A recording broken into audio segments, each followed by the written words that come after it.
At my cousin's wedding, I caught the bouquet and everyone started chanting, "Too bad no one would ever marry you." My own mother laughed the loudest.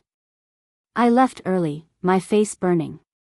2 years later, I was walking down the aisle and none of them even made the guest list. I'm not close with my family. That's not an exaggeration. It's not one of those, we grew apart over time, things.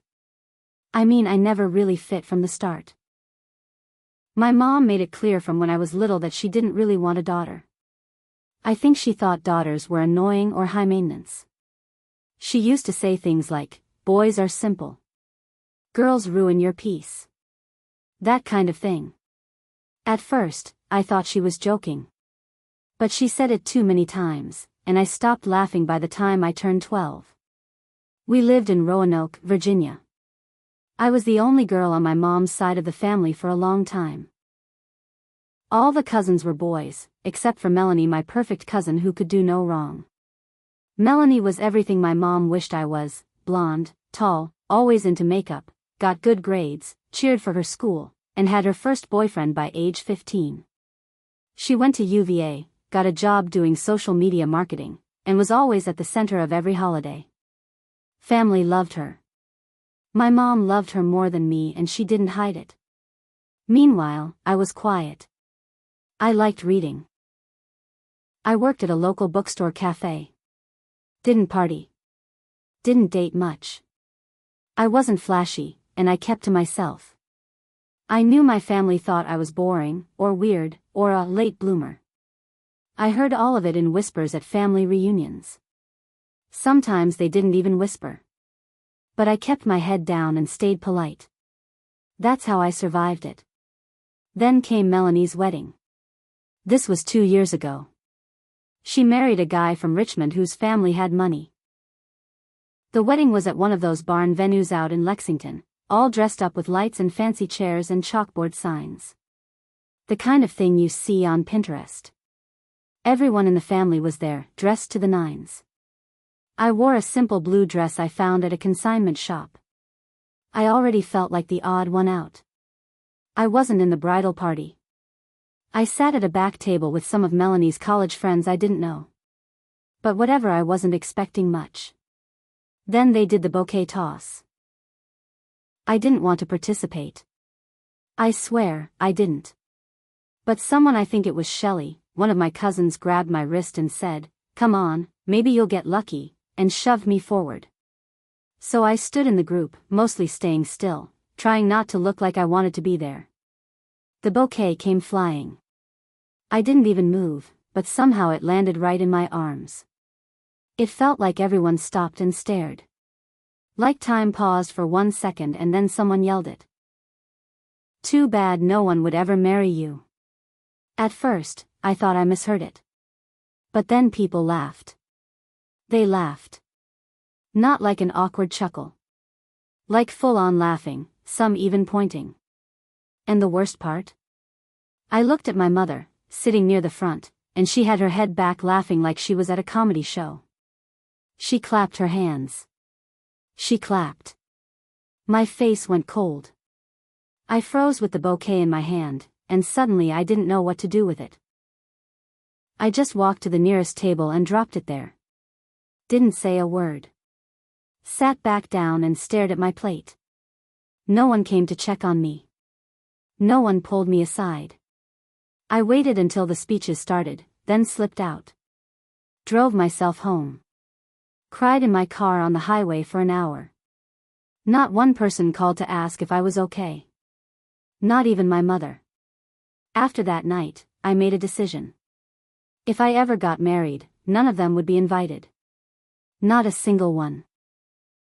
About 6 months later, I moved to Durham, North Carolina. A new bookstore had opened, and I applied for a manager role. I got it, and it felt like a fresh start. I didn't tell my family I was moving. Just packed up my car and left. In Durham, I met Jonah. He came into the bookstore almost every week. Always bought paperbacks, always kind, always asked how my day was. He had a soft voice and a calm presence. It took me a while to trust it wasn't an act. We talked more and more. First about books, then about life. I told him about Roanoke. About my mom. About the wedding. About the laugh. He didn't interrupt. He just listened. He said something simple, but it stuck with me. That wasn't just mean. That was cruel. You didn't deserve that. That was the first time someone had said it like that. A year after we started dating, he proposed in our kitchen while we were making grilled cheese sandwiches. Nothing fancy. No crowd. Just us. He didn't kneel. Just said, "You want to do life together?" I said yes without even thinking. Planning the wedding was hard not because of the work, but because I had to think about who mattered. It turns out, it wasn't many people. We invited about 40 guests. Just close friends. My co-workers from the bookstore. Jonah's family. A few neighbors who'd helped us dog sit or fix a pipe. That was it. No one from my side of the family made the list. I knew it would get out. I didn't care. 2 weeks before the wedding, the messages started. First from my mom. "So you're really doing this without your family? Wow. You've changed. After everything I did for you?" Then cousins. "You're overreacting. Family is family. That was 2 years ago. Move on." But not one person said, "I'm sorry." Not one said, "That was wrong." They just acted like I was the problem. I never replied. Our wedding was perfect. It was outside Chapel Hill, in a small vineyard with no dress code, no pressure, no fake smiles. I wore a white dress with sneakers. Jonah wore a button-up and suspenders. We read vows under a tree. Everyone cried for the right reasons. We danced to our favorite song. We ate barbecue and lemon pie. No speeches. No drama. And I felt light. For the first time in years. The next day, I posted one photo online. Just one. No caption. Me and Jonah walking hand in hand through the vineyard. And like I expected, they all saw it. My mom sent one final message, "Hope you're happy. You've embarrassed your whole family." I didn't answer. After the wedding photo went up, things got uglier. I thought ignoring them would be enough. I figured they'd get tired and move on. But I was wrong. 2 weeks after I posted the photo, my Aunt Marianne Melanie's mom showed up at my work. I didn't even see her come in. One of my employees walked over and said, "Hey, there's a woman asking for you. Says she's your aunt." My stomach dropped. She stood near the cookbook section, arms crossed, tight-lipped and dressed like she'd just come from church. She didn't smile when she saw me. Just said, "We need to talk." I looked around. Customers were browsing, music was playing soft overhead. I didn't want a scene. So I motioned toward the back hallway where the office was. Before I could say anything, she said, "Do you have any idea what you've done to this family?" I didn't answer. Just stared at her. She kept going. "Your mother is sick with stress. Your grandmother has been crying for weeks. Melanie's embarrassed. People are asking questions. You humiliated all of us." I let that sit in the air. Then I said, "Did you come all the way down here to make me feel bad? Because I'm not 12 anymore. That doesn't work." She glared at me like I'd slapped her. "We all make mistakes, but family forgives." "Really?" I said. "Because no one asked me if I was okay when you all laughed in my face. Not one of you." She rolled her eyes. Rolled her eyes. "It was a joke. You're being dramatic." That word hit me like a slap. Dramatic. That's what they always said. When I cried. When I got quiet. When I walked away. It was always my fault for reacting, never their fault for what they did.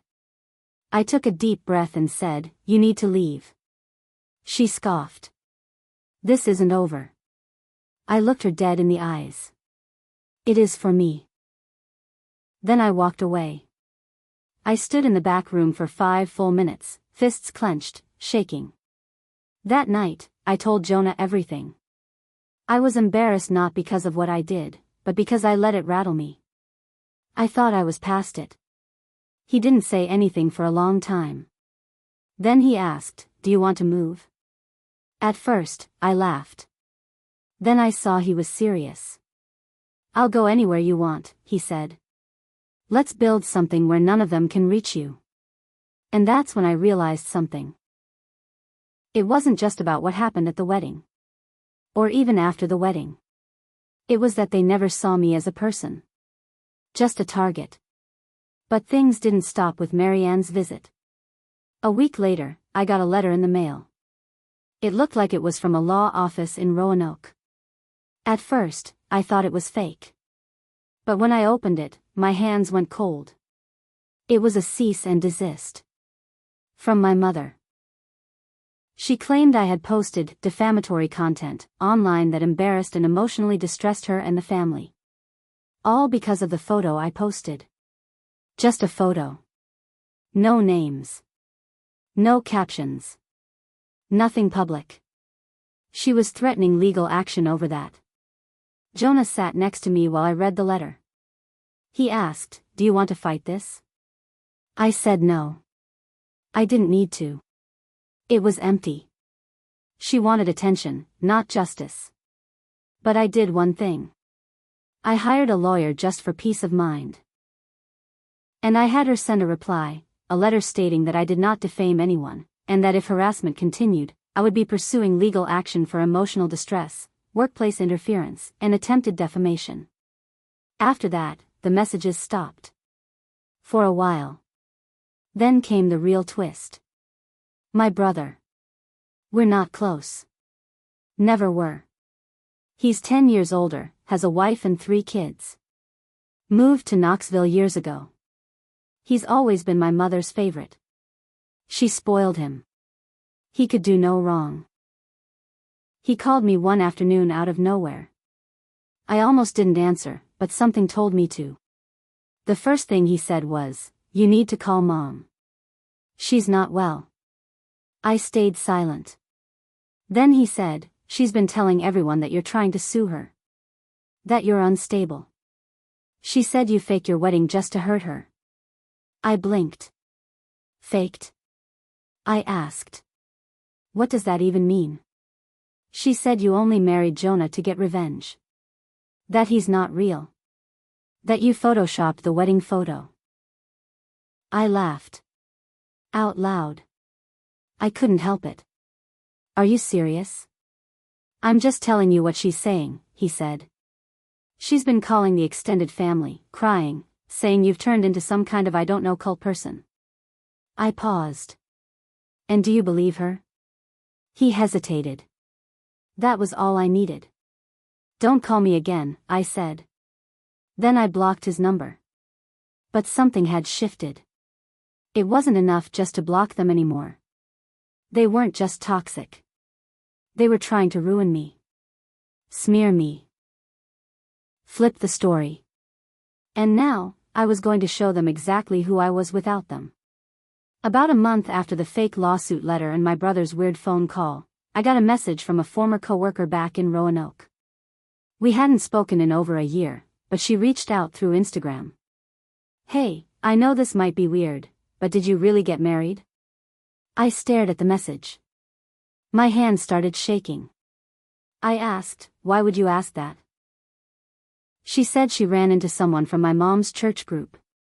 They were talking about me like I was some kind of scam artist. They said I faked a relationship and had mental health problems, and that I'd had a breakdown in public. And apparently, my mother was the one telling people that story. She was calling people, trying to discredit me in the community, even though I hadn't lived there in nearly 2 years. She said I was troubled. Said I made up a man and staged a wedding to make the family look bad. I wasn't even angry at first, I was stunned. Who does that? I showed Jonah the message. He rubbed his face and said, "She's trying to destroy your name." And it was working. Because a few days later, my old high school teacher, someone I always respected, sent me a Facebook message out of the blue. She said, "I'm sorry to hear about the family situation. I hope you get help." Get help. They were painting me like I was unstable. Like I was sick. Like I was the problem all along. That's when Jonah said, "We need to do something about this." I'd tried being quiet. I'd stayed away. I'd let them laugh at me, then ghost them, then live my life in peace. But now they were dragging me back in. Spreading lies. Telling strangers I was delusional. This was no longer about a wedding. This was reputation. This was harassment. This was character assassination. I sat down and made a list. A real list. Of every person who had contacted me with rumors, every lie that came from my mother's circle, every fake story they tried to push. I gathered screenshots, dates, names. I called my lawyer again. She told me what I already knew: I couldn't sue for gossip. But I could issue a formal cease and desist for defamation. And if it continued, I could build a case. But I wasn't after court. I was after truth. So I made a decision. I wrote a post. Not on Facebook. Not on Instagram. I didn't want pity. I wrote it on a public blog I used to run, one I hadn't touched in 3 years. I wrote everything. From the wedding bouquet moment, to the laughing, to the fake lawsuit, to the visit at my job, to the rumors, to the fake husband lie. I didn't name names. I just said, my family. I kept it clear, simple, real. Then I ended it with this: sometimes the people who raised you are the ones who will try the hardest to keep you small. But I'm done being quiet so they can be comfortable. I got married. I'm happy. I'm loved. And I don't owe them my peace anymore. I posted it and left it there. No tags. No shares. Just sitting in the open. Within 24 hours, it spread. Someone in Roanoke saw it. Then someone else. Then someone from Melanie's old school shared it anonymously on Twitter with the caption, "This sounds like someone I know." The whole town saw it. The next day, I got a voicemail from my mother. Her voice was low. Tight. Controlled rage. "So now you're spreading lies about us online? You want to play dirty? Fine. Just remember who gave birth to you. You're going to regret this." That was the last straw. I sent the voicemail to my lawyer and posted one final update on the blog. To anyone reading this who knows who I'm talking about, I'm not hiding anymore. If you harass me, show up at my job, spread lies, or threaten me again, you will be hearing from my attorney. I have nothing left to lose. Equals equals equals equals equals equals equals equals, and that's when something I never expected happened. Melanie messaged me. She hadn't spoken to me since the wedding. It was 3 a.m. and her message just said, "I didn't know how bad it got. I'm sorry. Can we talk?" When Melanie messaged me at 3 a.m., I stared at my screen for 5 minutes. I hadn't heard a word from her since her wedding, the wedding where I caught the bouquet and the whole room laughed at me like I was some pathetic joke. I hadn't forgotten her face that night, or how she didn't speak up. But I opened the message anyway. I didn't know how bad it got. I'm sorry. Can we talk? Something about it felt real. Not dramatic. Not fake sweet. Just straight. I waited a day before I responded. What exactly do you want to talk about? She replied a minute later. The truth. I've been keeping quiet too long. So we set up a call. She looked tired when she popped up on my screen. No makeup, messy bun, sitting on her couch in a hoodie. I braced myself, expecting her to defend our family. To make excuses. To say, we didn't mean it. But instead, the first thing she said was, "You were right to cut us off." I blinked. She told me she read my blog. Twice. Said she cried. That she felt sick. Said the moment she saw herself laughing in her own memory of that bouquet toss, she wanted to throw up. I remember thinking it was funny in the moment. But looking back, I was just going along with the crowd. I didn't even think about what it felt like for you. Then she told me something else. She'd been in therapy for over a year.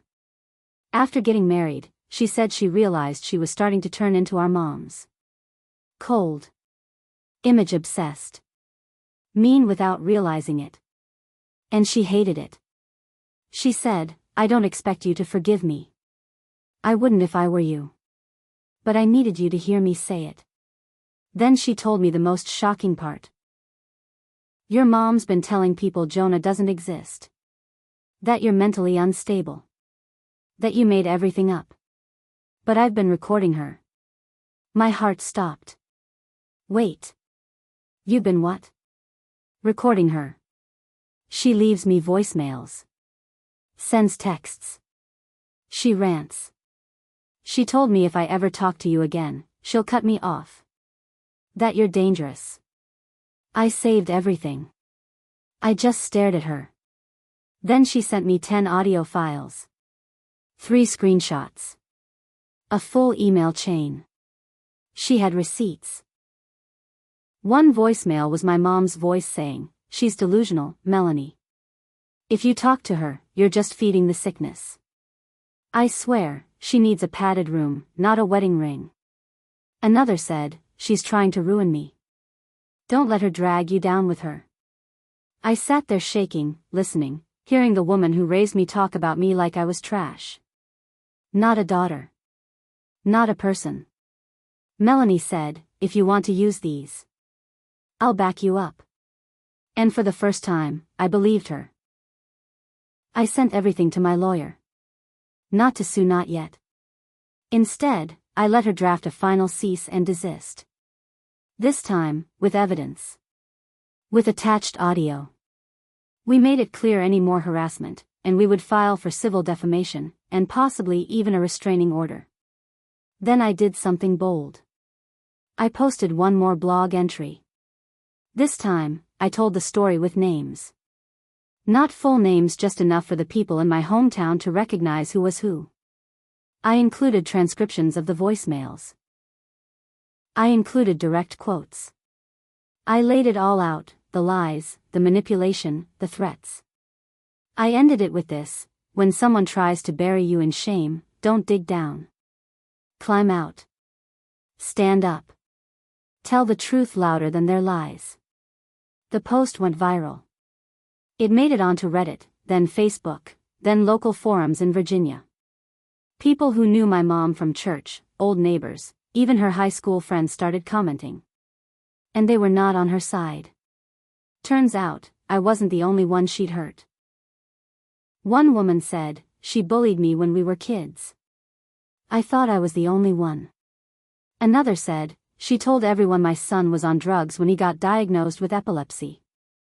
People started cutting ties with her. My mom, who lived for her reputation, was now the punchline in her own social circle. Church women stopped inviting her to brunch. Her little garden club disbanded. Even Melanie told me that her own dad, my uncle, read the post and said, "I always knew she was mean, but not like this." And as for me, I didn't feel triumph. Not at first. Just relief. For once, I wasn't the one being questioned. People finally saw what I'd lived through. But the final twist came 6 months later. Jonah and I had just bought a little fixer-upper in the quiet part of Durham. We were gutting the kitchen when I got a handwritten letter in the mail. No return address. Just my name. I opened it slowly. It was from my mother. 1 page. All caps. Black pen. "You destroyed this family. You think this is justice? You'll get yours. I hope your husband leaves you the way you left us. No apology. No self-reflection. Just venom." Jonah read it over my shoulder. Then he took it, ripped it in half, and dropped it in the trash without saying a word. I didn't save that one. It's been over a year now. We're happy. Peaceful. I go days without thinking about them. Sometimes even weeks. But I still remember that wedding. That moment with the bouquet. That laugh. And I smile now because they thought I would stay small. That I'd stay ashamed. That I'd stay silent. Instead, I told the world. And they lost everything they cared about most: control, attention, and their fake image. Revenge didn't come with screaming or slamming doors. It came quietly, and it stuck.